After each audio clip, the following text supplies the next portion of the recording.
La diferencia entre Pedro y Pablo, vimos que Pedro usaba palabras sencillas pero elevadas, ¿no? A veces difíciles de comprender. Usó frases que denotan su corazón, el amor que tenía por el Señor Jesucristo. Y vimos que el tema de Primera de Pedro es la vida cristiana bajo el gobierno de Dios. Así es que vamos a comenzar con eso ahora y vamos a pedirle a Dios su ayuda y pues que Él esclarezca todo lo que vamos a ver y que podamos ser bendecidos con todo eso. Vamos a orar. Padre que estás en los cielos, te damos gracias esta noche por permitirnos estar aquí, Señor, con tu iglesia. Queremos orar, Señor, por cada uno de los hermanos que están aquí, los que vienen en camino. Señor, tú conoces sus necesidades.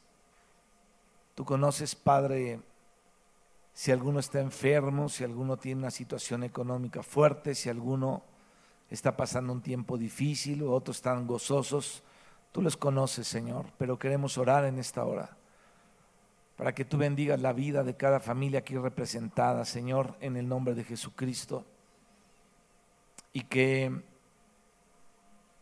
Señor, puedan ver suplida su necesidad, Señor, mediante esta oración. Suple cada necesidad económica, física, espiritual, Señor, en la vida de tus hijos. Y ayúdanos, Padre, a tener entendimiento de tu palabra, en el nombre de Jesucristo. Amén. Bien, vamos a Primera de Pedro 1 y 2. Aquí había una caja de Kleenex, ¿alguien se la acabó? ¿Se la llevó a su casa? ¿O de los músicos? ¿Nadie? Ahí estaba, ya no está.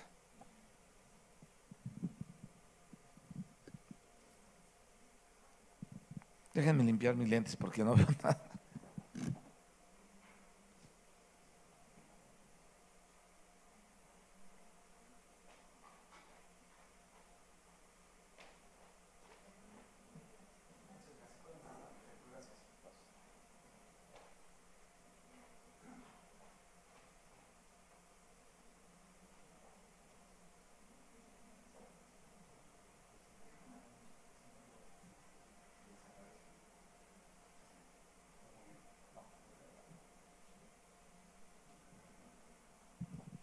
La pondríamos, pero luego amanece en el buró de alguien, entonces mejor ahí que sea. Bien.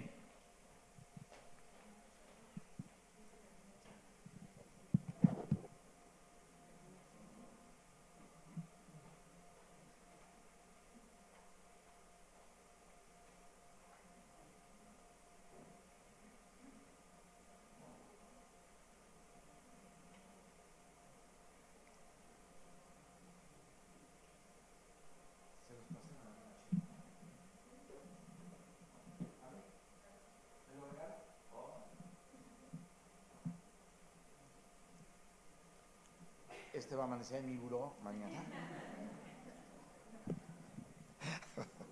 Pero me lo regalaron, ustedes son testigos. Bien. Es interesante que estos dos versículos nos hablan del Dios de la Trinidad. Dios es un solo Dios, pero es tres. Él se manifestó como Padre, Él es el Hijo y Él es el Espíritu. Ahora, ¿por qué decimos que el Dios de la Trinidad opera o está aquí en estos versículos? Bueno, vemos que opera para que todos participen de su plan de salvación. Y dice ahí: Pedro, apóstol de Jesucristo, a los expatriados de la dispersión en el Ponto, Galacia, Capadocia, Asia y Bitinia. Y aquí viene, fíjense, cómo está aquí puesto: elegidos según la presciencia de Dios Padre, en santificación del Espíritu, para obedecer y ser rociados con la sangre de Jesucristo. Entonces dice, gracia y paz os sean multiplicadas. Acuérdense que el apóstol Pedro era una persona ya transformada.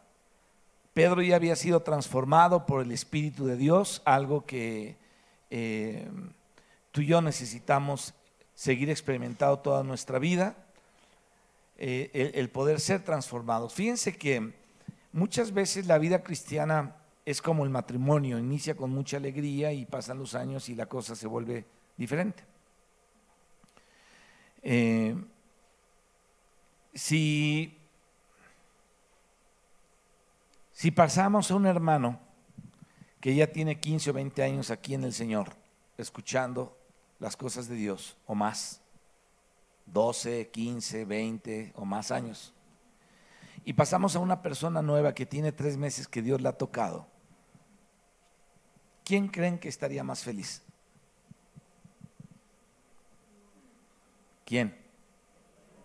El nuevo, ¿no? Es como los que tienen 20, 25, 30, 35, 40 o más años de casados. Si los pasamos aquí al frente, ustedes vean sus caras, y pasamos al frente una pareja recién casada y vieran sus caras, la diferencia sería enorme, ¿no? De los recién casados con los que ya tienen muchos años de casados. ¿Quién creen que estaría más feliz? Los recién casados, ¿o no? ¿Quieren que hagamos la prueba?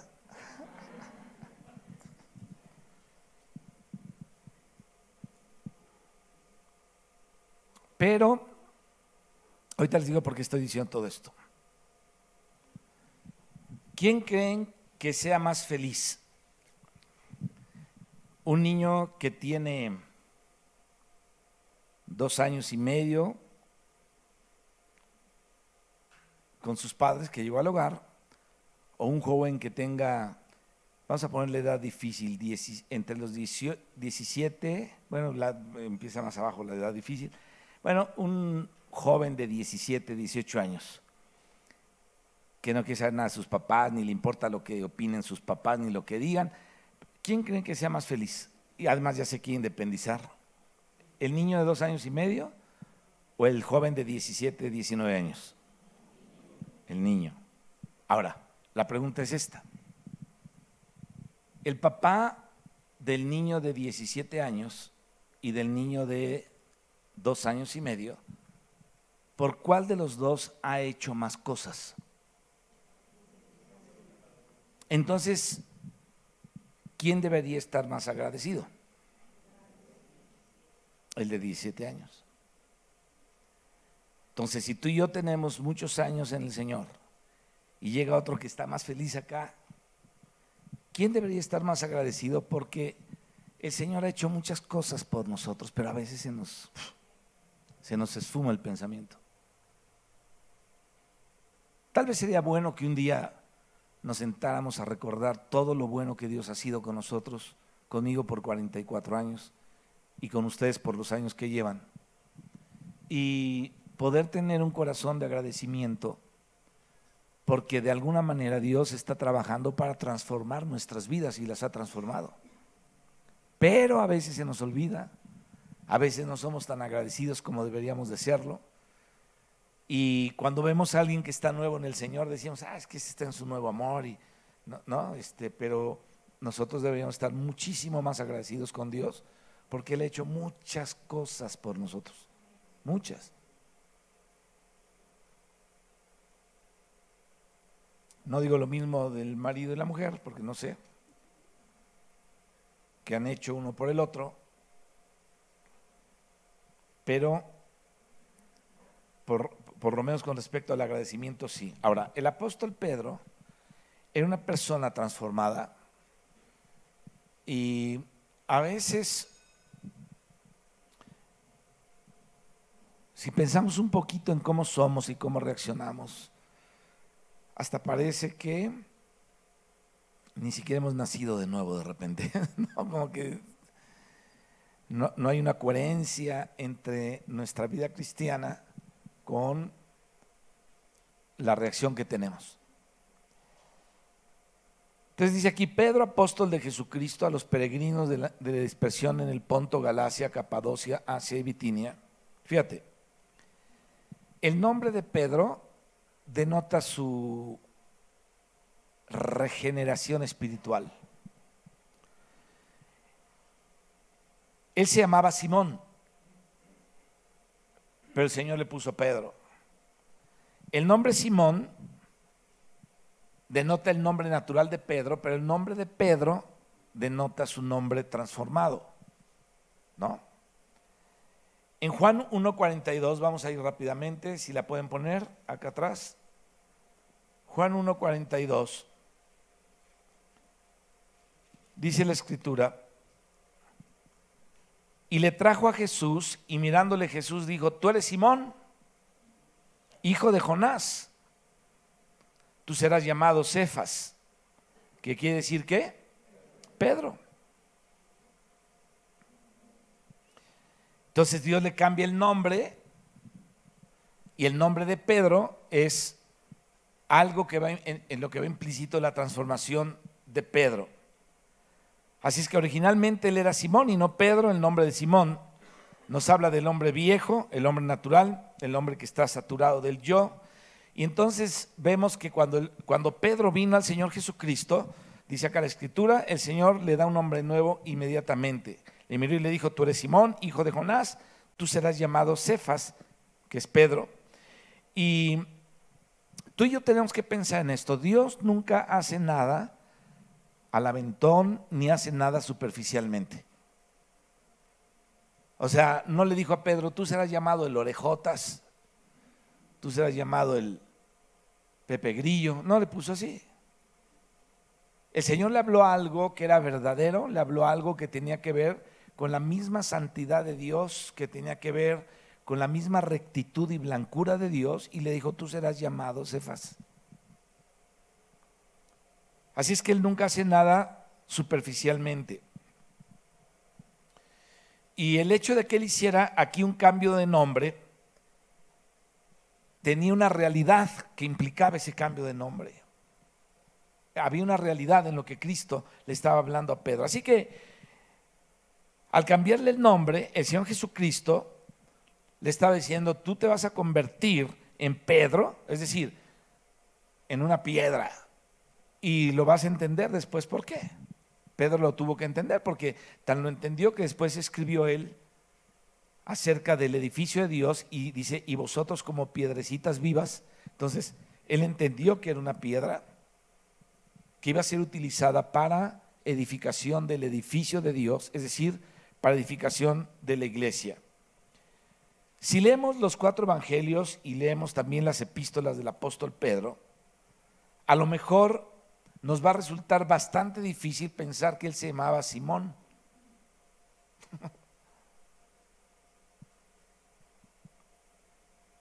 Un pescador galileo, y que él pudiera escribir lo que escribió en Primera y Segunda de Pedro. Ya hablamos de varias cosas el domingo, importantes, tiernas, que denotan un corazón apegado a Cristo, que amaba al Señor, y por eso él escribió acerca de la preciosa sangre, la fe más preciosa que el oro, habló de la multigracia de Dios, etcétera, etcétera.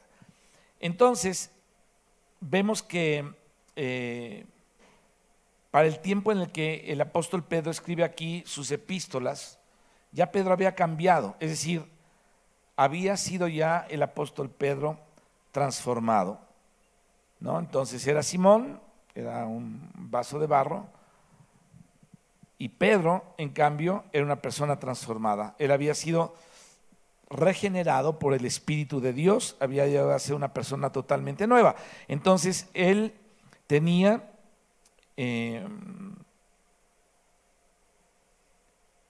una vida que servía a Dios, porque Dios, aparte de que él había caminado con Cristo, cuando Dios recibe el Espíritu, cuando Pedro recibe el Espíritu Santo, el Espíritu de realidad, entonces Pedro realmente es transformado y todo lo que había oído de Cristo, lo que había visto, tomó forma y comprensión.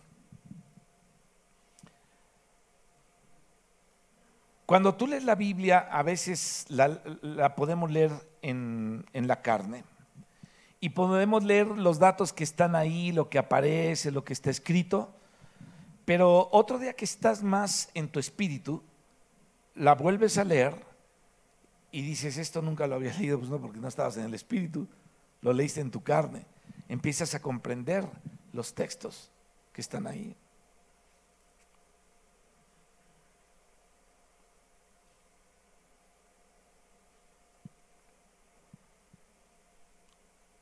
Así es que lo que Pedro hace en sus escritos es expresar a un Cristo que él conoció, a un Cristo que lo había transformado, a un Cristo que lo había hecho nuevo. Entonces lo que estaba Pedro expresando ahí era eso. Fíjate, nosotros cuando pasamos aquí al frente a hablar, cuando tú pasas a hablar o cuando yo estoy exponiendo la palabra, porque el micrófono está abierto para que pasen los que reciban de Dios algo, están expresando algo en donde Dios obró para transformarte. De eso se trata. Bueno, Pedro aquí escribió 2 epístolas. Entonces en 1 Pedro 1:1, Pedro se refiere a sí mismo como apóstol de Cristo, y por Gálatas sabemos que el apóstol Pedro era un apóstol para los judíos. Vamos ahí a Gálatas 2:8, por favor, después de Corintios. Está Gálatas.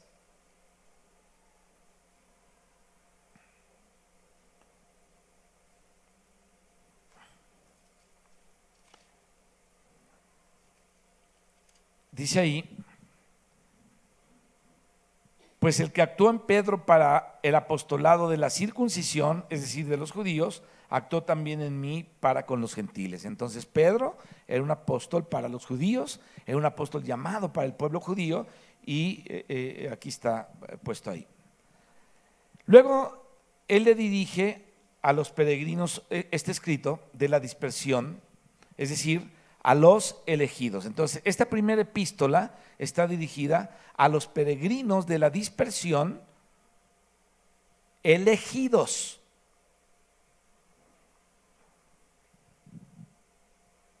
Estos elegidos se encontraban peregrinando en la tierra porque había habido persecución. Eran los judíos que habían creído en Cristo en aquel entonces y que habían sido perseguidos por el propio Sanedrín, por la propia religión judía. Y entonces, así como los hijos de Israel peregrinaron en el desierto, estos judíos estaban peregrinando en la tierra. A pesar de que ellos eran elegidos, habían sido dispersados y se hallaban peregrinando, ¿no? Qué tremendo. Cuando ellos fueron amenazados de muerte, se esparcieron y entonces empezaron a peregrinar. ¿Por qué peregrinaban? Bueno, porque eran perseguidos. Imagínate que hicieran cartas con tu nombre para si te ibas a Querétaro. Bueno, ahora está la Interpol, están, ¿no? Todas esas, Scotland Yard y el FBI, y esos te encuentran, ¿no? De hecho, ellos tienen todos tus datos, o alguien ya tiene todos tus datos. Al tener un móvil, ya tú estás dado de alta en todas esas listas, aunque no quieras. Y luego cuando te sacan que te tomes fotos así, así, y ahí estás haciendo así, lanzando besitos, parando la trompita y poniéndote en posiciones así, ya les está diciendo, miren, yo soy de este perfil, así, asado, cuando paro la trompa le hago así, ¿no? O sea, te tienen de todo tu perfil, ya lo tienen.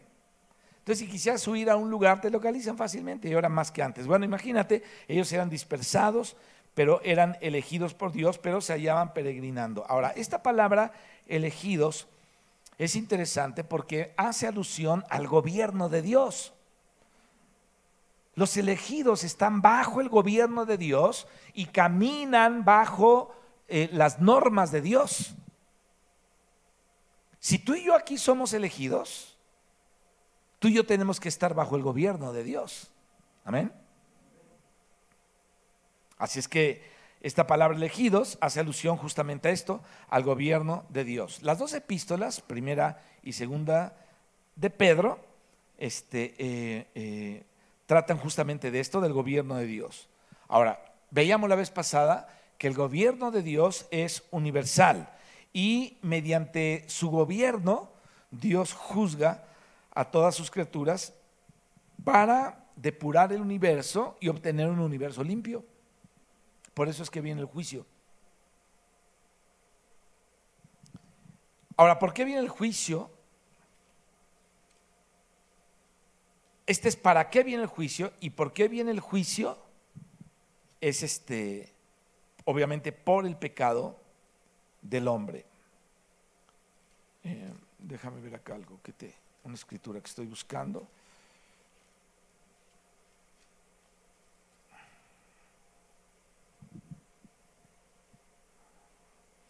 Fíjate, en Isaías 45:18 entendemos que Dios hizo el universo y que Dios creó los cielos y la tierra, pero Satanás descompuso todo usando al hombre y engañándolo. Entonces dice, porque así dijo Jehová, que creó los cielos. Entonces Dios es el creador de todo el universo, el creador de los cielos. Él es Dios, el que formó la tierra. Entonces fíjate, aquí está un verbo crear, un verbo formar, y luego el que hizo y la compuso. Entonces 1, 2, 3, 4 verbos hay aquí. ¿Por qué la compuso la tierra? Porque la tierra se había descompuesto. Y en Génesis capítulo 1 se nos habla de cómo Dios compuso las cosas y puso al hombre y lo creó. Y Él creó la tierra, pero dice aquí, no la creó en vano. La creó, dice aquí, para que fuera habitada. Yo soy Jehová y no hay otro, dice la Escritura.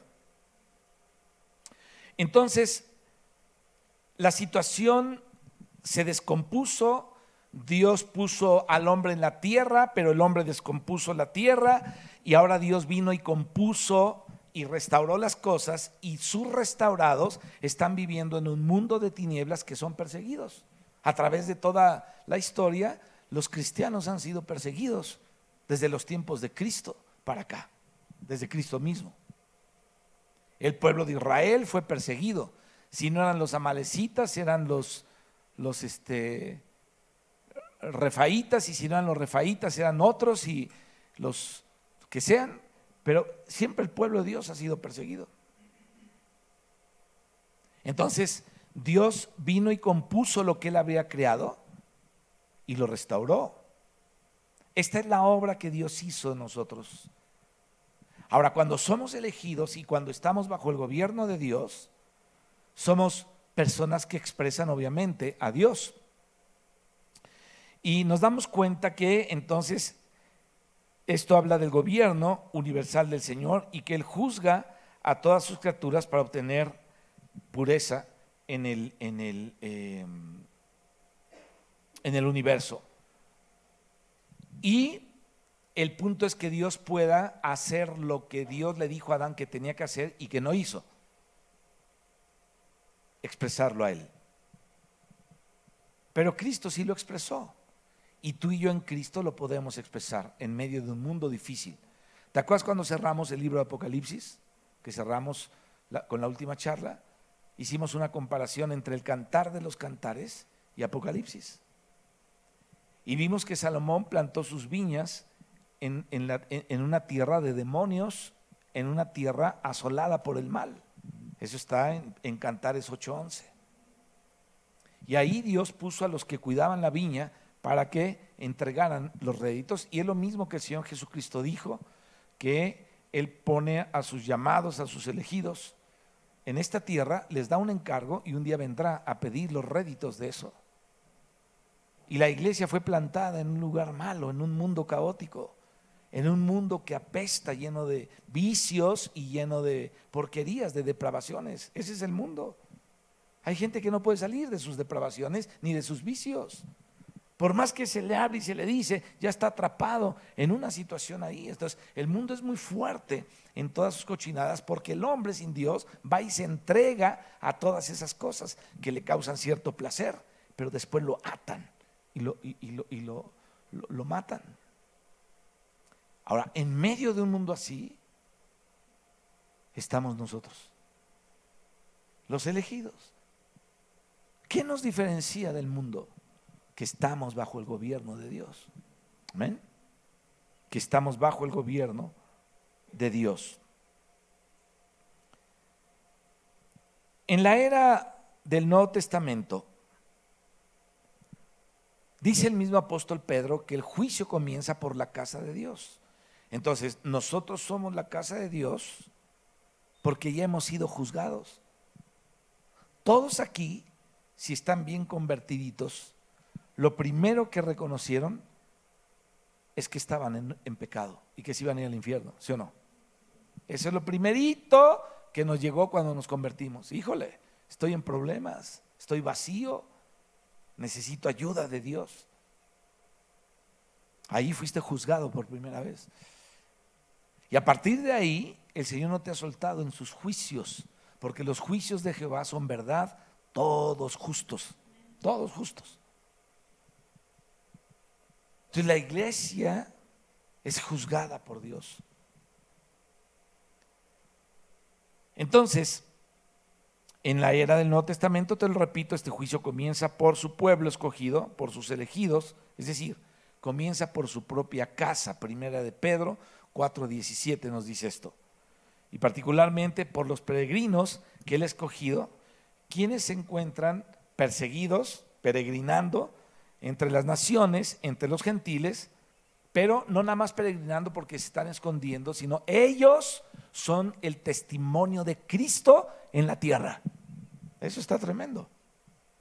No nada más estaban peregrinando porque sí. Ellos peregrinaban, pero al peregrinar por esta tierra, en su paso por esta tierra, ellos eran el testimonio de Cristo aquí en la tierra. Es por eso que en estos dos libros, mis hermanos, se recalca el hecho de que los creyentes han sido escogidos. Fíjate, capítulo 2, versículo 9. Dice acá: sabe el Señor librar de la tentación a los piadosos y reservar a los injustos para ser castigados. No, estoy en segunda de Pedro, primera de Pedro 2:9.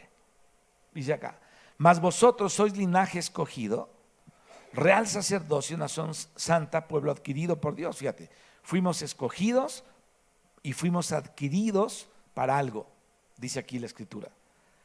1 Pedro 2:9. Luego, en el mismo primera de Pedro, en el capítulo 5, déjame ver qué versículo, porque traigo varios, ok, versículo 13, dice acá, dice: la iglesia que está en Babilonia, elegida juntamente con vosotros.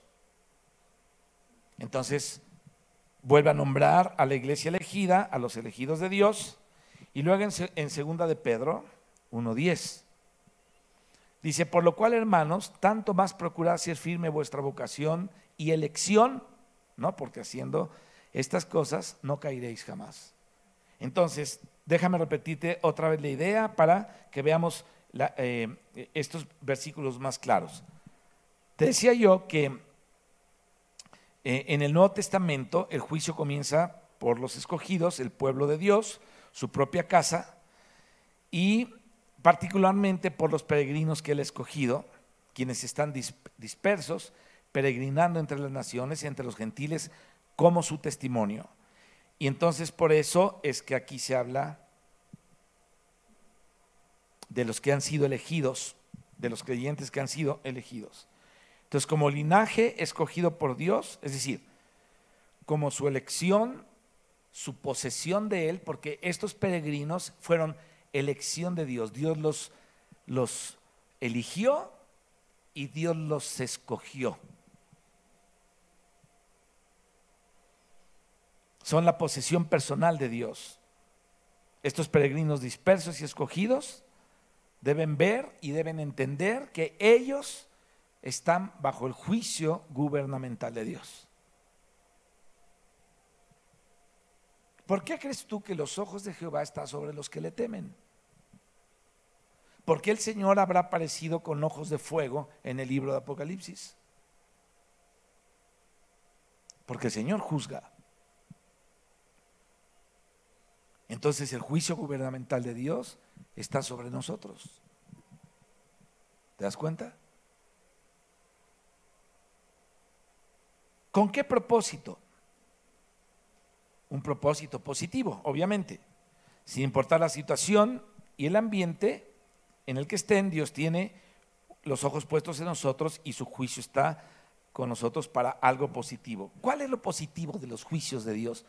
Que nos está perfeccionando. Que nos está perfeccionando. Así que todo lo que les sobrevenga, hablando de estos que están dispersos en el Ponto Galacia, ya sea persecución o cualquier otro tipo de prueba o sufrimiento, bueno, simplemente deben considerarlo parte de un juicio muy precioso por parte de Dios, un juicio del gobierno de Dios sobre los suyos, porque el juicio comienza por su casa, y entonces esta visión los va a perfeccionar, esta visión los va a conformar, esta visión los va a fortalecer y esta visión los va a afirmar. Entonces, ¿y cómo sabemos eso? Bueno, ahí vamos a primera de Pedro 5, versículo 10. Todos vamos a leerlo. Una vez que Pedro les dice eso, ¿cómo dice ahí? 1, 2, 3.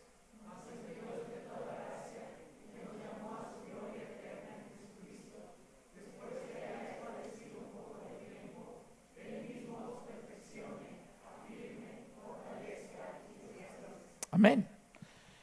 Entonces, nos damos cuenta que Dios tiene sobre su iglesia, sobre los suyos, un juicio, como lo tuvo para los del Ponto, Galacia, Capadocia, Bitinia, todos ellos, que eran los elegidos de Dios, que estaban en persecución, peregrinando sobre esta tierra, bueno, estaban bajo el juicio gubernamental de Dios. Ahora, esta palabra griega que se utiliza aquí para peregrinos, también puede traducirse como extranjeros. O sea, tú vas a una ciudad que no conoces y eres un peregrino que va viajando por ahí o está por ahí, o un extranjero, ¿no? A un país que no conoces. Entonces, hablando como, digamos, como debemos ver esto con propiedad, en este libro, mis hermanos, este término se refiere obviamente a cristianos judíos que eran extranjeros, que eran forasteros, que estaban dispersos por el mundo gentil. Fíjense, vamos a el capítulo 2 de Primera de Pedro, versículo 11 y 12. Lean ustedes mismos, por favor. 1, 2, 3.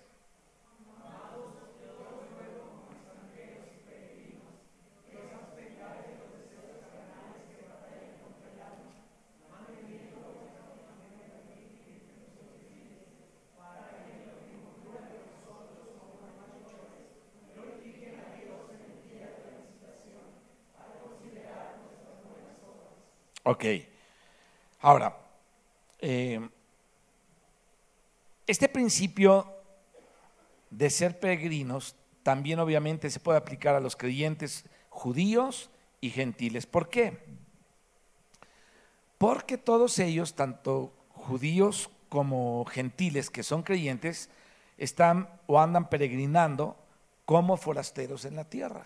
No sé si a ti ya te cayó el 20, no sé a qué grado lo hayas entendido, que nuestra ciudadanía no está aquí, está en los cielos. No aquí. Es más, estamos de paso.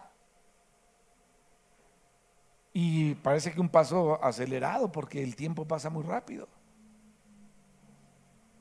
Entonces, estamos de paso por esta tierra, somos peregrinos, forasteros aquí. Estos peregrinos, aquí viene lo bueno, son los elegidos de Dios. Eso está increíble, que lo sepamos. Sí, somos peregrinos, pero somos elegidos de Dios, somos escogidos por Él de entre todo el linaje humano, sean judíos o sean gentiles. Entre todo el linaje humano, Dios nos escogió. Dios nos eligió. Eso está impresionante. De entre todas las naciones, dice ahí el apóstol Pedro en el versículo que acabamos de leer al principio, según su presciencia. Entonces, según la presciencia de Dios, tú fuiste elegido y tú fuiste apartado por Él. Qué impresión más grande. Luego habla de la dispersión, y este término era conocido obviamente por todos los judíos. Quien conoce este término más, pues son los judíos, porque han sido dispersos todo el tiempo entre las naciones. Y esto indica que esta epístola fue escrita a creyentes judíos. Proviene esta palabra de la palabra griega que significa dispersar o esparcir. Viene eso del verbo sembrar.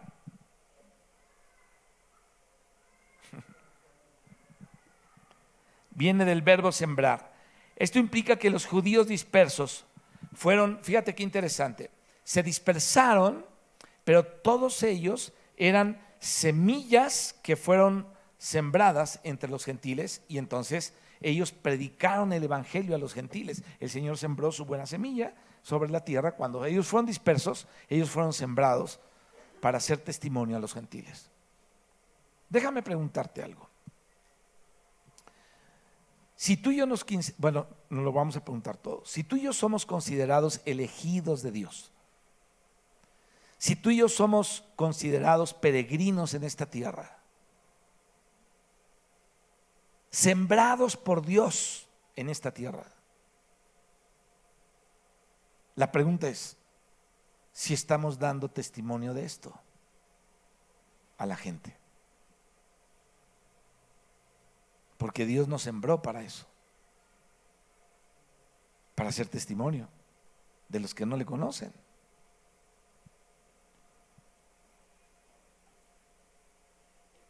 En el versículo 1, Pedro habla de Ponto, Galacia, Capadocia, Asia y Bitinia. ¿Qué eran estos lugares, o de dónde eran estos lugares? Obviamente eran lugares de Asia Menor, que estaban ubicados en el Mar Negro y en el Mediterráneo. Entonces aquí habla Pedro de elegidos, santificados, elegidos por Dios, santificados por el Espíritu y redimidos por la sangre de Cristo. Elegidos según la presciencia de Dios Padre, en santificación del Espíritu, para obedecer y ser rociados con la sangre de Jesucristo, gracia y paz o sean multiplicadas. ¿Alguna vez tú has orado y decirle: Señor, que tu gracia y tu paz a tu iglesia le sean multiplicados? No sé si has orado así alguna vez, pero creo que tenemos que aprender a orar así. Señor, que tu gracia y tu paz sean multiplicados a la iglesia. ¿No te gustaría una gracia y una paz multiplicada en medio de tanto rollo? Hay que orar. Y necesitamos tener ese deseo en nuestro corazón, porque ese es el deseo de Dios. Ahí está en la Escritura, ¿o no? Gracia y paz o sean multiplicadas. Entonces, esta frase de según la presciencia de Dios Padre hace una pequeña modificación aquí a la palabra elegidos. Entonces se revela aquí todo el plan de Dios, se revela toda la economía de Dios, se revela toda la administración de Dios, la administración divina, mediante la operación que el Dios Padre, Dios Hijo y Dios Espíritu, que es un solo Dios, están llevando a cabo.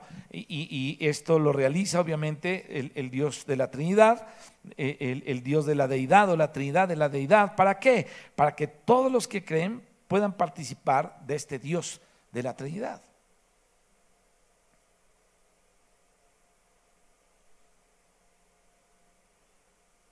Entonces la elección por parte de Dios Padre es el inicio.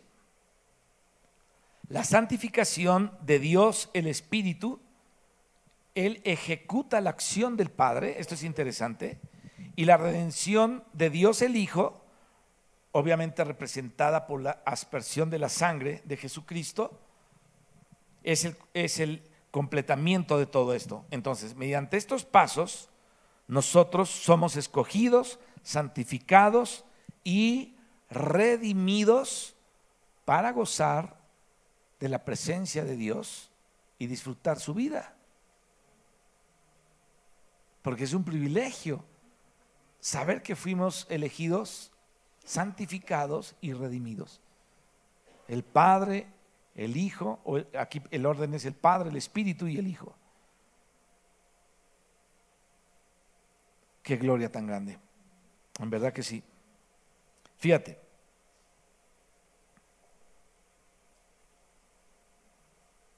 ¿En quiénes dice el Señor que se tenían que bautizar? ¿O en quién se tenían que bautizar según Mateo, al final del Evangelio de Mateo?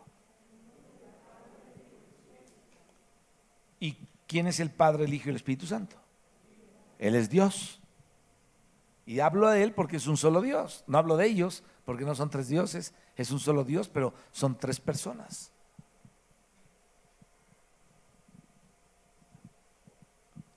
En el versículo 2, obviamente no está la palabra Trinidad, ni Dios trino, ni triuno, ni nada. Sin embargo, es un hecho muy claro aquí que está hablando de la Trinidad de la Deidad o del Dios de la Trinidad, porque este versículo, mis hermanos, nos habla, insisto, de la elección del Padre, la santificación del Espíritu y la redención del Hijo. Un día platicaba yo con una testiga de Jehová y le dije, ¿Dios es tres o es uno? Entonces no sabía ni qué estaba hablando. Y le dije, ¿usted sabe quién es el Espíritu Santo? Y me dijo, el poder activo de Dios. Dije, a ver, ¿qué dice 1 Pedro 1 y 2? Y se lo leí. Entonces ya no supo qué decirme. Ellos no comprenden esto porque están cerrados a esto. Los adoctrinaron de manera que ellos pensaran que Dios y Cristo son dos personas diferentes. En cierto sentido sí, porque Cristo es Dios encarnado, pero Él es Dios, no hay otro Dios. ¿Quién se encarnó en Cristo? El Padre y el Espíritu. Él fue lleno del Espíritu desde el vientre de la madre, desde que estaba en el vientre de María, fue lleno del Espíritu. Y Él era el Padre que se había hecho carne. Entonces en la vida del Hijo Jesús, que ya preexistía desde siempre, dice la Biblia que el universo y todo lo que Dios hizo fue hecho por el Hijo. Entonces cuando dijo que sea esto, que sea aquello, era el Hijo el que estaba actuando en el Padre mediante el Espíritu. En un solo Dios, pero eran tres. O es tres, pues. Nuestro Dios es uno, pero es tres. Difícil ecuación, ¿verdad? Pero esto es así. Ahora, te decía que no aparece la Trinidad, pero ahí la podemos ver. Obviamente se refiere al Dios de la Trinidad, la santificación, la elección del Padre, la santificación del Espíritu y la redención por medio de la sangre del Hijo Jesucristo. Así es que el apóstol Pedro está hablando aquí inspirado por Dios de cómo el Dios de la Trinidad actúa en sus escogidos, actúa en sus elegidos, en sus creyentes. Obviamente sí, es una afirmación que tú y yo podemos tener de la bendita operación del Dios de la Trinidad realizada o llevando a cabo algo en los elegidos para que podamos nosotros participar de la plena salvación de Dios. Porque la salvación de Dios no nada más es el hecho de que tus pecados fueron perdonados, tú fuiste elegido y fuiste santificado. Yo he oído tantas tonterías sobre la santificación que a veces no doy crédito. Había un hombre hace mucho tiempo, él se llamaba el caminante. No el de caminante no hay camino, sino que se hace camino en la mar, no a ese me refiero. Pero él se llamaba el caminante. Y había un programa en radio que decía, el caminante, ¡tan! Y salía él hablando, ¿no? Él evangelizó a mucha gente, pero con una doctrina muy curiosa. sobre la cuestión de la santidad. Y en los tiempos en los que yo me convertí o en los que él se hizo cristiano, pues las personas, las mujeres sobre todo, acostumbraban a peinarse con crepé así para arriba el pelo, ¿se acuerdan? Se hacían así un crepé para arriba, se echan medio litro de Sprite y se les queda tieso el peso. Y obviamente las mujeres pues se han pintado las uñas todo el tiempo, y cuando él compartía decía así: esas mujeres que traen peinado de avispero, decía, y uñas como de sangre, ¿no? Entonces, bajo la escuela de este señor crecieron muchos, y uno de ellos, de los que creció bajo esta escuela, empezó a hablar cosas ya muy fuertes, muy raras, ¿no? Él no comía con su familia porque ellos no eran santos. Entonces él no pisaba la cocina hasta que la mujer, que no era santa, era inmunda, se salía. Entonces él entraba a la cocina y, como la mujer era muy religiosa, le servía su comida a este sinvergüenza, a este señor. Y entonces él, cuando ya salía la que estaba inmunda, él entraba y, como estaba santificado, comía solo. O sea, ya locuras, ¿no? Y media. Entonces tú te das cuenta que los cristianos no han comprendido bien eso de la santificación. Dios el Padre nos eligió y nos santificó en el Espíritu para ser rociados con la sangre de su Hijo Jesucristo. Así es que, si dije: Señor, ¿a quién elegiste? Señor, así: a ti. En mi presencia yo te elegí a ti.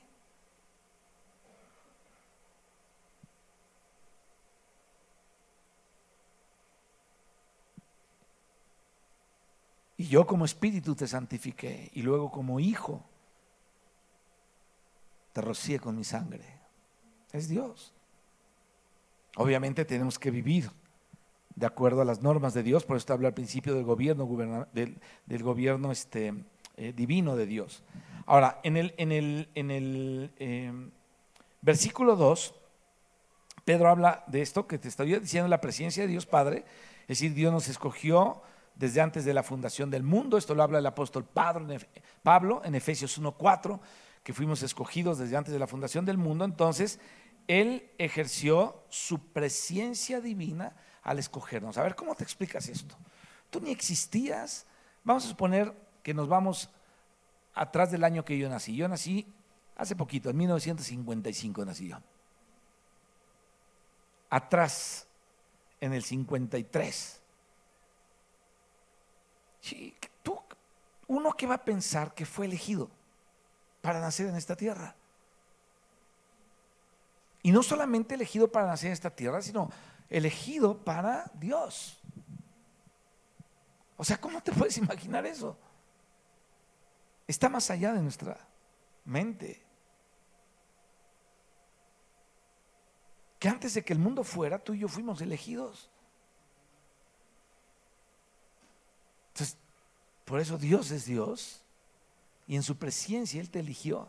A lo mejor te dices: no, pero es que no la he hecho, he andado mal. Pues sí, eso nadie lo niega, que andas todo chueco si quieres, pero tú eres elegido de Dios. Ahora, si tú trabajas mal tu elección o trabajas mal tu vida cristiana, no te preocupes, Él te va a ajustar cuentas. Aquí no te va a ir bien, pero allá tampoco te va a ir tan bien. Por lo menos 1000 años, ¿no? Sin embargo, Dios nos eligió. Un día vamos a examinar esa parábola del trigo y la cizaña. La vamos a examinar bien, para saber hasta dónde el diablo puede llegar a sembrar cizaña en medio del trigo.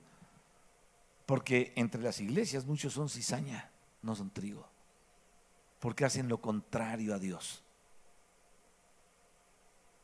Pero ya hablaremos en otra ocasión de eso. Sin embargo, tenemos que darnos cuenta que el Señor ejerció su presencia divina al escogernos.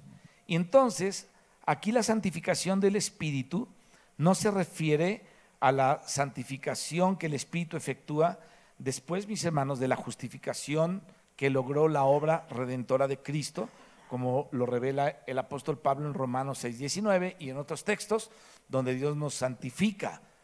Es decir, Dios te eligió y te apartó en el Espíritu, es decir, te santificó para Él desde antes que nacieras. Ahora, mientras caminamos en esta tierra, tenemos que seguir siendo santificados por el Espíritu. Es decir, el Espíritu siempre nos está llevando a las cosas de Dios y a las cosas de Dios y a las cosas de Dios, apartándonos para Él. Que tú te resistas es otro asunto, pero Dios a través del Espíritu hace eso. Y acuérdate la vez que hablamos de cómo el Espíritu de Dios contiende con el espíritu del hombre hasta cierto punto. Y llega un momento, según Romanos 1, en que Dios dice: yo te abandono, yo te dejo que hagas lo que quieras. Y lo mismo pasó en Génesis 6. Dios abandonó a la gente y dice: no contendrá más mi espíritu con el espíritu del hombre, porque ciertamente él es carne. Entonces llega un momento que Dios se retira. Y una vez que Dios se retira, ay Dios, no quiero ni pensar qué significa eso. No quiero ni pensar qué significa que Dios se retire de tu vida. Pero Dios se puede retirar. Entonces, esa es la santificación que lleva a cabo el Espíritu. Pero aquí esta santificación es una santificación en donde Dios te eligió y te apartó desde la eternidad. Es decir, se efectuó antes de que tú obedecieras a Cristo, antes de que una persona se sometiera a Él. Y entonces, después, cuando ya nació, llegó un momento en que Dios te alcanzó, creíste en su obra redentora, antes de que de que tú fueras justificada por la obra redentora de Cristo, el Señor ya te había apartado. ¿Qué indica esto? Que la obediencia de los creyentes, la cual, mis hermanos, conduce a la fe en Cristo, es producto de la obra santificadora del Espíritu. Es decir, tú y yo no nos arrepentimos porque quisimos arrepentirnos, sino porque el Espíritu Santo nos santificó. Y el Espíritu Santo es el que te lleva al arrepentimiento. Nadie se puede arrepentir porque ahora sí ya me cansé de esta vida y ahora ya mejor me arrepiento para que Dios me cuide.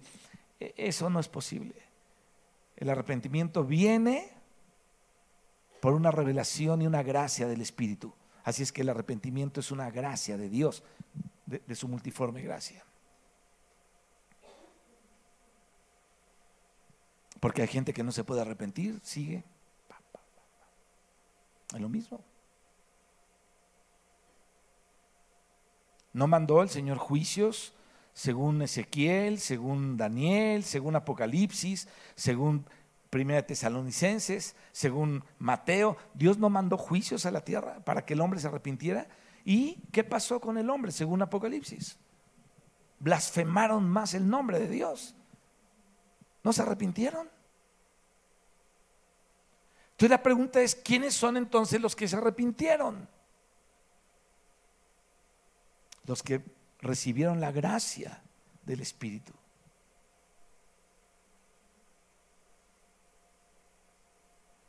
Ahora, esa gracia no ha estado cerrada, porque los juicios que Dios manda es para que el hombre entre en esa gracia.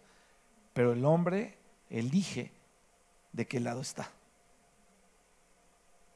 Sin embargo, yo le doy gracias a Dios por nosotros. En verdad, gracias a Dios porque tú y yo estamos aquí, por su gracia.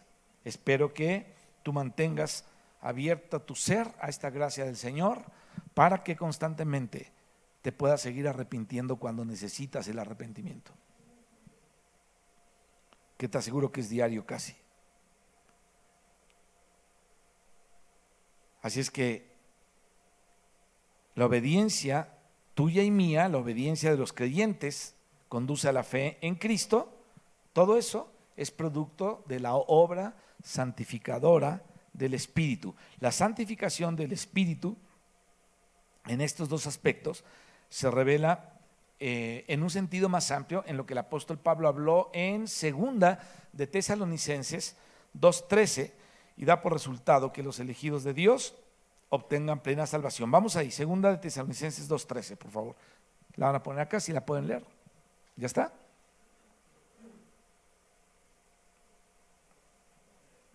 Trece. ¿Qué dice ahí? 1, 2, 3. ¿No?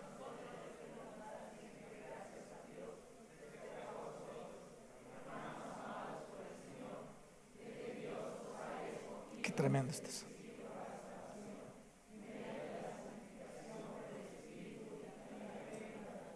Fíjate, esto da por resultado que los hijos de Dios obtengan la plena salvación. ¿Cuál es la plena salvación? La de tu espíritu, la de tu alma y la de tu cuerpo.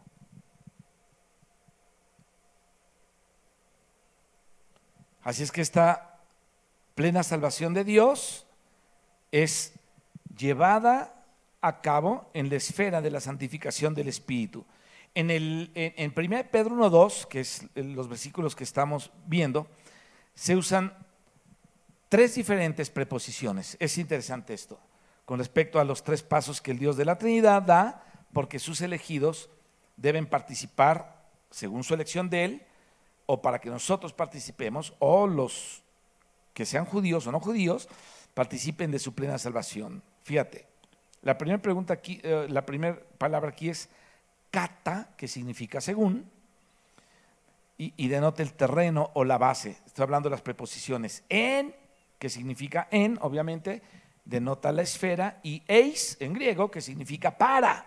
Entonces, esto denota el fin o denota el resultado. Entonces, fíjate, la obediencia de la fe, como habla Romanos 1:5 y 16:26, en la redención de Cristo por parte de los creyentes y la aplicación a ellos de la aspersión de la sangre preciosa de Cristo, son el resultado de la obra santificadora del Espíritu, la cual se basa en la elección de Dios el Padre. Es decir, Dios me eligió, me santificó en el Espíritu para ser rociado con la sangre de Cristo. Esa es la ecuación desmenuzada de 1 Pedro 1 y 2. Hablando un poquito, muy poquito, de la aspersión de la sangre de Cristo, vemos aquí que este versículo nos habla de eso justamente. En la tipología, la aspersión de la sangre expiatoria, mis hermanos, que fue lo que introducía o fue introducida en el antiguo pacto, y los introducía a la vida en Dios y a las cosas de Dios, aquellos que eran rociados con esta sangre. Esto está en Éxodo 24:6-8. Ahora, de la misma manera, la aspersión redentora de la sangre de Cristo nos introduce a nosotros, mis hermanos, con este rociamiento de su sangre en la bendición del nuevo pacto. ¿Cómo somos nosotros introducidos al nuevo pacto? Mediante la aspersión de la sangre sobre nosotros de Cristo. Porque su nuevo pacto, el nuevo pacto del que él habló, fue sellado con su sangre. Este es el nuevo pacto, dijo el Señor.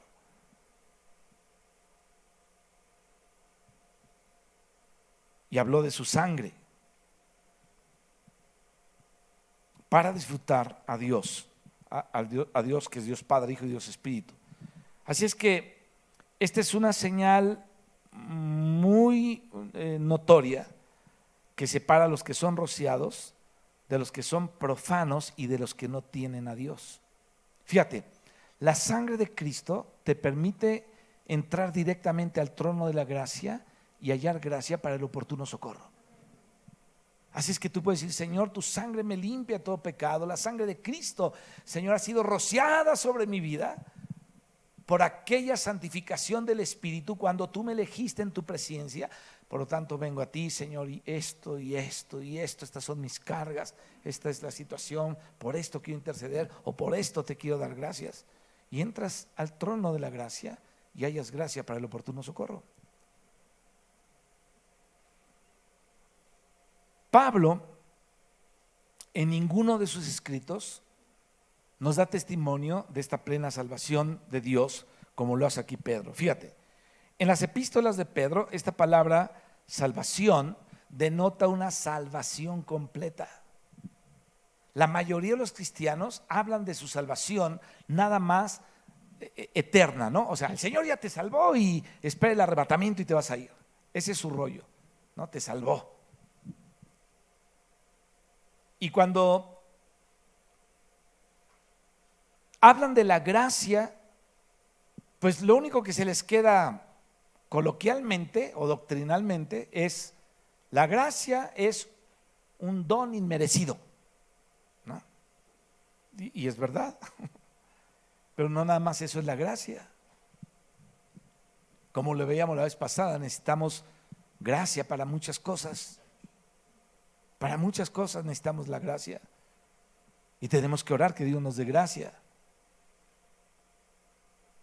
ante las demás personas y ante Dios mismo.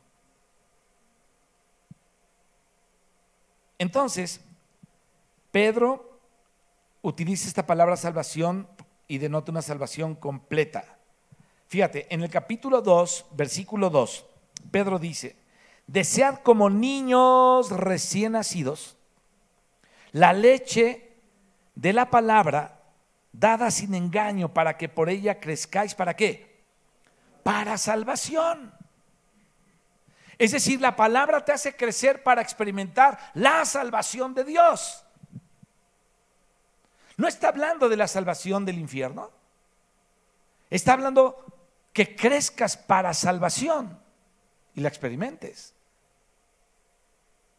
Dice que la palabra dada sin malicia, sin ensuciarla, sin contaminarla, la palabra la puedes recibir y por ella crecer para salvación.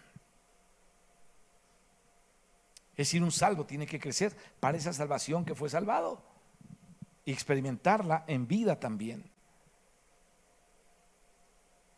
Entonces, por una parte ya fuimos salvos, pero por otra, dice la Escritura, tenemos que crecer. ¿Para qué? Para salvación.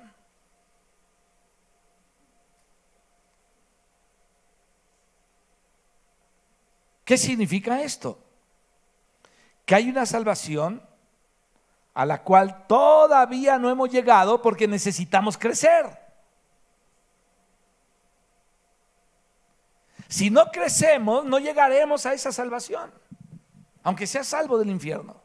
Hay una salvación que necesita crecimiento.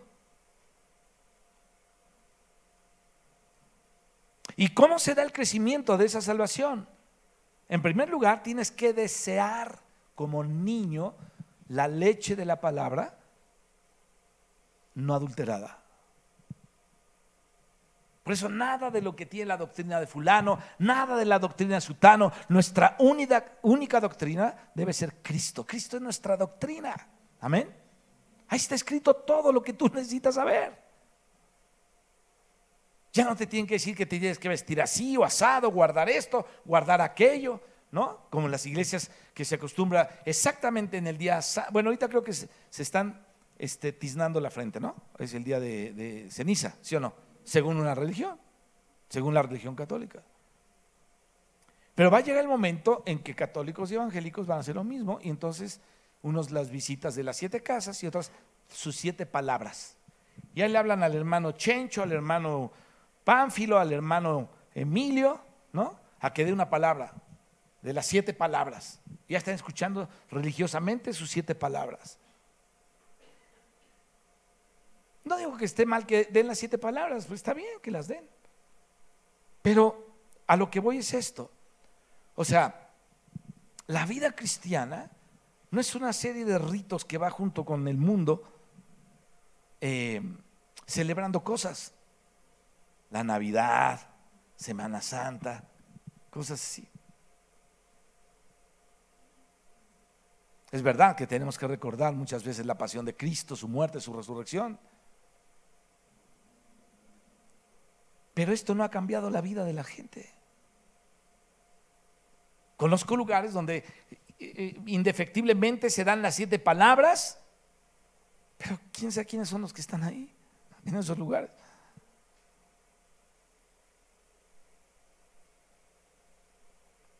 Entonces, eso no te hace crecer o no nos hace crecer en la plena salvación de Dios. ¿Qué es lo que nos hace crecer? Deseando, como niño recién nacido, la leche de la palabra dada sin engaño. ¿O no adulterada? Dice ahí. No adulterada. Dada sin engaño está más apegado al original. Para que por ella crezcáis para salvación. Entonces, insisto, hay una salvación a la cual no hemos llegado todavía. En otras palabras, nos falta experimentar cierta salvación y como aún no la hemos experimentado, entonces necesitamos crecer hasta que alcanzarla. Y esto lo dice Pedro. Es decir, necesitamos seguir creciendo hasta alcanzar plena salvación, hasta llegar a ella. Fíjate, según el versículo 5 del capítulo 1, esta es la salvación que está preparada para ser manifestada en el tiempo posterior. Fíjate qué interesante. Dios nos escoge en su presencia, nos santifica en el Espíritu para ser rociados con la sangre de Cristo. Estamos bajo el gobierno de Dios, bajo la voluntad gubernamental de Dios o la voluntad del gobierno divino de Dios, para alcanzar mediante la palabra plena salvación, mediante la palabra no adulterada o la palabra ¿cómo dije? Sí, que no tiene engaño. Entonces hay una salvación que tenemos que alcanzar deseando la palabra de Dios sin engaño, sin adulteración, para poder lograrla. Por eso todas las modas que hay y cuando se empiezan a copiar las modas, es que allá se caían, es que por allá se revolcaban, por allá volaban como Kame Kame Ha y no sé qué otra cosa.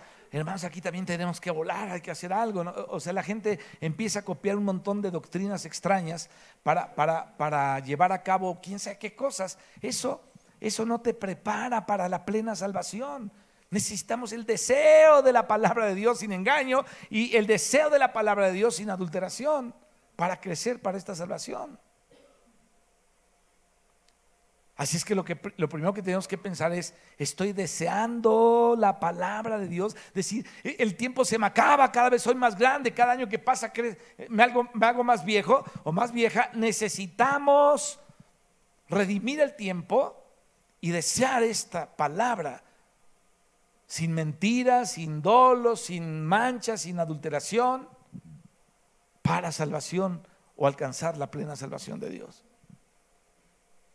Y dice acá, preparada para ser manifestada en el tiempo postrero. Es decir, la plena salvación de Dios se va a manifestar en el tiempo postrero y tenemos que crecer para alcanzarla. Eso está impresionante que lo entendamos. El regreso del Señor Jesucristo nos traerá esa plena salvación de la que está hablando el apóstol Pedro. Y no todos van a estar preparados para ese día con un encuentro con el Señor. Entonces necesitamos crecer para ese tiempo. Es lo que dijo Jesucristo en Lucas, que ese tiempo se acerca y dice que debemos estar preparados y erguidos para presentarnos delante del Señor, sin nada que nos avergüence, sin nada que nos haga escondernos de Él, como Adán, ¿no? Se escondía.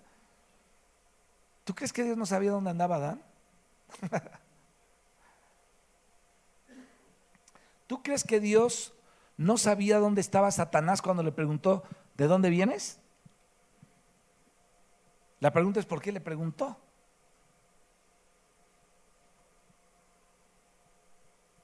Y yo tengo la respuesta. ¿Sabes por qué le preguntó Dios eso?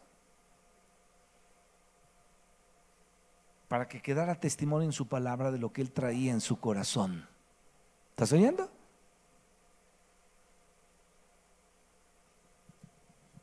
Y ahí sabemos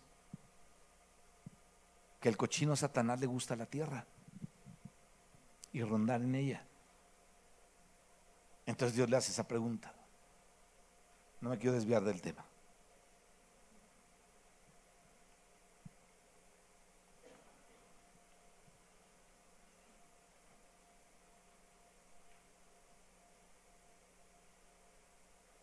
Fíjate, a pesar, hablando de la plena salvación, a pesar de que ya somos cristianos, seguimos sufriendo. ¿O no? Vaya que si no sufrimos acá. Pues todavía no hemos alcanzado la plena salvación. Entonces la pregunta sería, ¿por qué tenemos que sufrir si ya hemos sido salvos? Porque eso es lo primero que uno cree. Yo creí eso muchos años. No, es que uno no debe sufrir y andar. No, pues tenía 19 años, andas en la flor de tu vida. Pero pasaron 2 añitos más y empecé a ver que, ay Dios, la cosa, mi teoría se me caía, ¿no?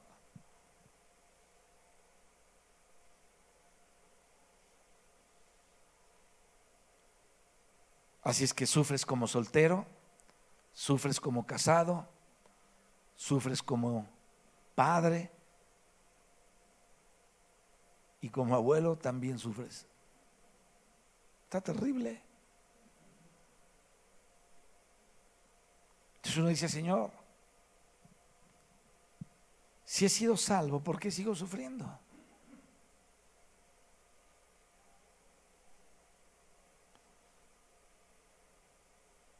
Es posible que los demás nos hagan sufrir, es lo más seguro, que de repente los otros nos hacen sufrir, o que incluso nosotros mismos seamos la causa de nuestros propios sufrimientos o hagamos sufrir a otros.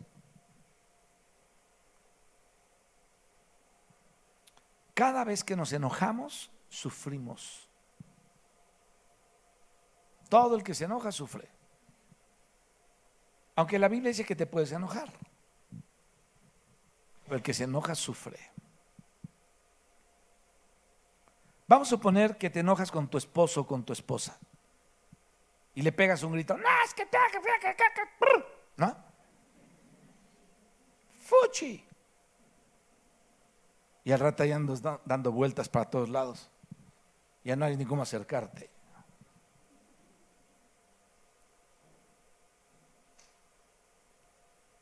Y empieza a pensar 1000 cosas. Ay, ¿para qué hable así? Se me zafó, no sé. O creo que lo herí o la herí. Y sufre el otro y sufres tú.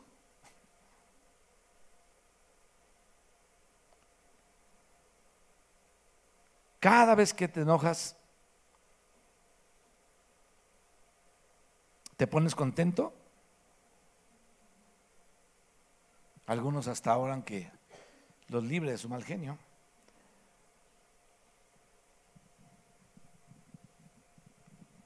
Entonces siempre estamos sufriendo por algo, la verdad. Unos sufren porque se casan, otros porque están solos, unos sufren porque son jóvenes, otros porque ya son viejos, otros sufren porque son medianos, porque los de 30 y tantos también sufren.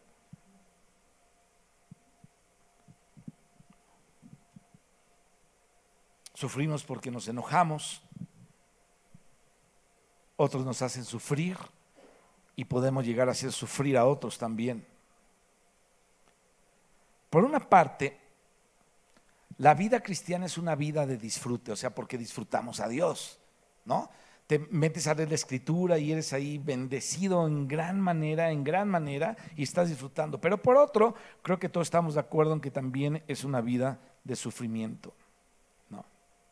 Así es que yo te pregunto, ¿no experimentas tú sufrimiento en tu vida de cristiano? ¿Sí o no? Por supuesto que sí. O nada más 8 lo experimentamos. Pero no creo que haya algún cristiano que pueda decir que no experimenta ningún sufrimiento. Así es que a veces como cristianos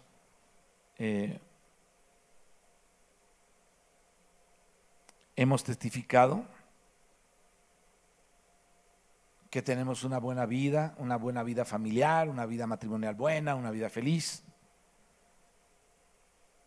En algunos tal vez sea cierto, en parte, puede ser parte de nuestro testimonio. Pero hay momentos que el esposo, hay momentos que la esposa van a hacer sufrir al otro.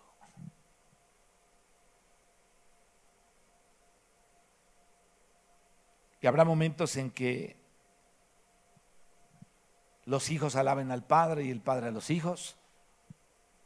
Pero también tenemos que reconocer que a veces nuestra vida familiar no es así en lo absoluto. Hay momentos de discusión, hay momentos difíciles, hay momentos en donde no nos entendemos.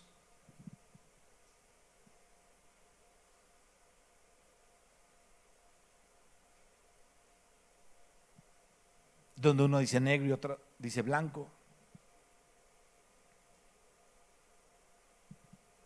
En que los hijos se muestran todos descontentos. ¿Qué indica esto? Que necesitamos al Salvador y necesitamos crecer en salvación. Eso nos demuestra la necesidad que tenemos de crecer en salvación. El Señor, mis hermanos, nunca nos va a salvar de nuestro mal genio. Más bien, lo que nos salva del enojo es nuestro crecimiento, que redunda en la salvación. Entonces, ¿qué te salva? Fíjate, ¿cuántas veces has querido salvarte del enojo? Es difícil, sobre todo los que somos explosivos, ¿no? Que algo que no esté como debe estar, ya. ¿Quieres comer? No.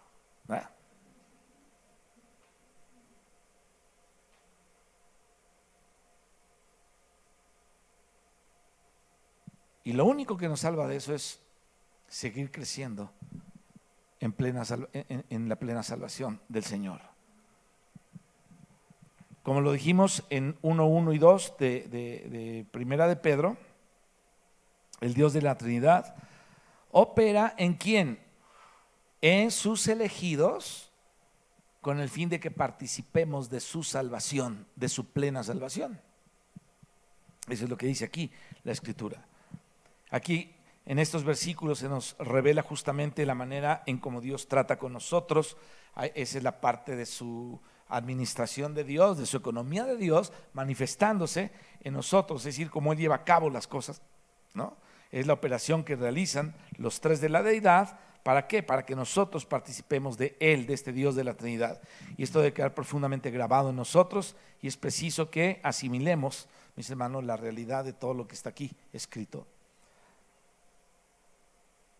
El versículo 2 termina diciendo: gracia y paz os sean multiplicadas.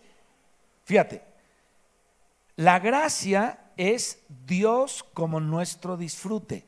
Cuando tú tienes gracia, déjame ponerte un ejemplo para que lo entendamos bien todos. ¿A ti te gusta? Vamos a hablar de cuando éramos solteros o los solteros que están acá. Pero para unos no van a ser buenas noticias, pero para otros, solamente voy a explicar esto, pues. Vamos a suponer que te gusta la hermana Evodia y tú te dicen Fito, te llamas Rodolfo, pero te dicen Fito. Entonces a Fito le gusta Evodia.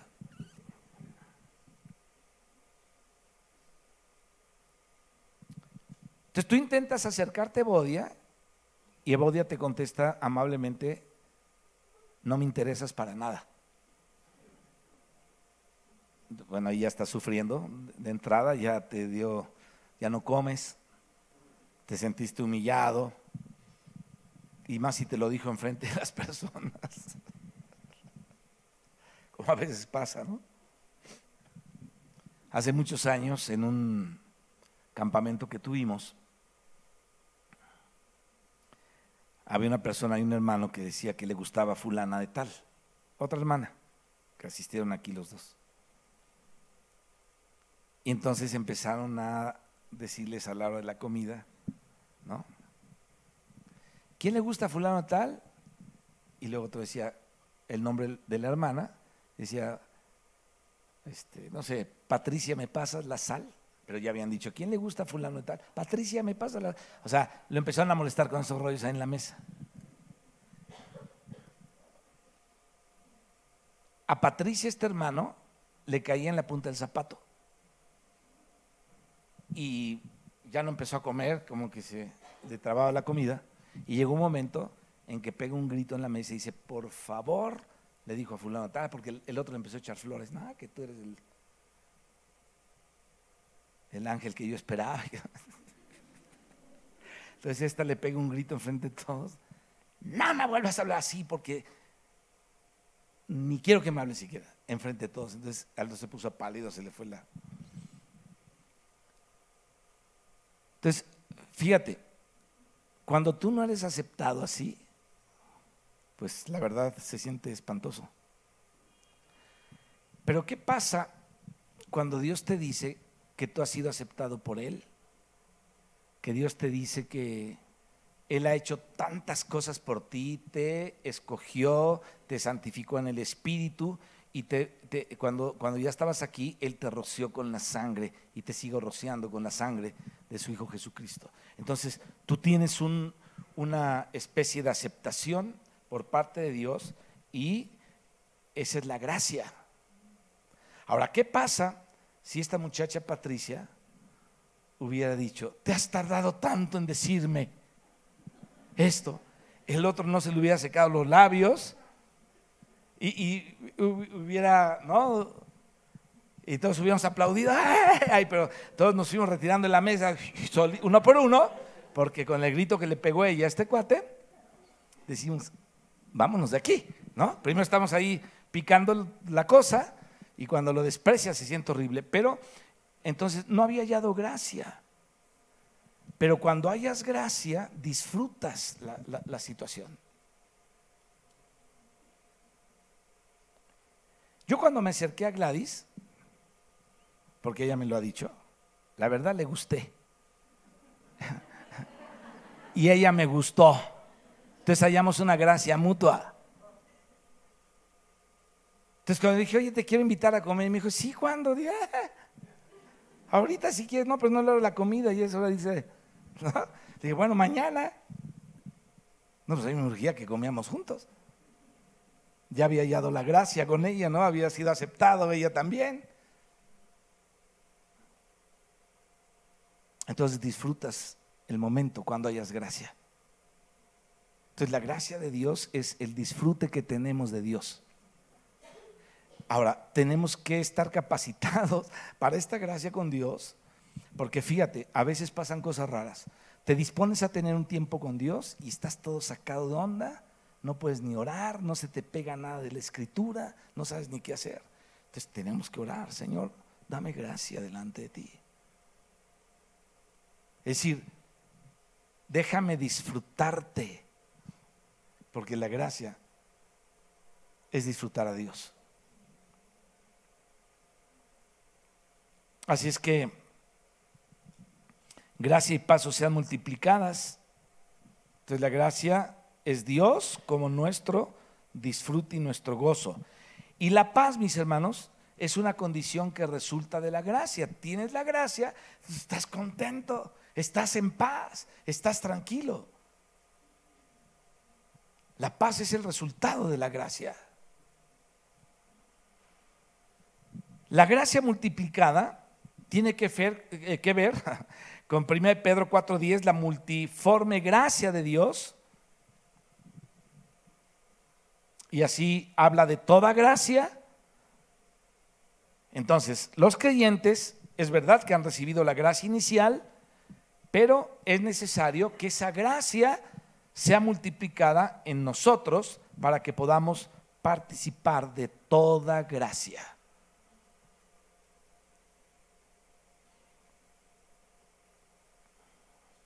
Le voy a dejar acá para la siguiente vez continuar con los aspectos de la santificación del Espíritu, porque estos dos versículos nos dicen todo lo que hemos hablado. Elegidos según la presencia de Dios Padre en santificación del Espíritu. Y vamos a hablar de esas dos santificaciones. Te lo adelanto una vez, pero la vamos a hablar la siguiente vez. Vamos a comenzar con eso, a continuar con eso. Dios te apartó desde antes de que nacieras, pero en este tiempo tenemos que seguir siendo apartados para Él todo el tiempo. Amén. ¿Qué tienes, Omar, en tu brazo? Porque yo digo que estás ahí. Dije, aquí hay un psiquiatra acá adelante, podemos llevarte antes de que salgas a la calle a hacer esas cosas así solito. Ok, ahorita oramos por tu brazo para que se te quite. Es que hace rato te veo así que estás con ejercicios. Bien, te doy el brazo. Entonces necesitamos hallar la gracia de Dios, disfrutarla, y vamos a hablar un poquito acerca del aspecto de la santificación. Con eso vamos a continuar la siguiente vez, pero te lo digo otra vez. La santificación, Dios te apartó, ese es un aspecto de la santificación. Y el segundo aspecto es que todos los días tenemos que colaborar con el Espíritu de Dios para ser apartados para Dios. Amén. Eso es una práctica de todos los días. Padre, te damos gracias por tu palabra, bendito Dios. Te damos gracias, Señor, por Jesucristo. Te damos gracias, Dios, por tu presencia, por la santificación de tu Espíritu y por haber sido rociados y seguir siendo rociados con la sangre de Jesucristo, nuestro eterno Redentor. Señor, que tu gracia y tu paz nos sean multiplicadas, Señor. Padre, que esta gracia sea aquella abundancia de gozo delante de tu presencia, aquella abundancia de gozo al disfrutarte a ti, Señor, y que podamos vivir de una manera apartada para ti, Señor, porque tú ya nos santificaste en aquel primer aspecto de la santificación antes de que naciéramos. Pero ya que estamos aquí, nos sigues apartando y procura, Señor, mediante tu Espíritu, que seamos santificados cada día para ti, apartados para ti. Gracias, Señor, por tu palabra.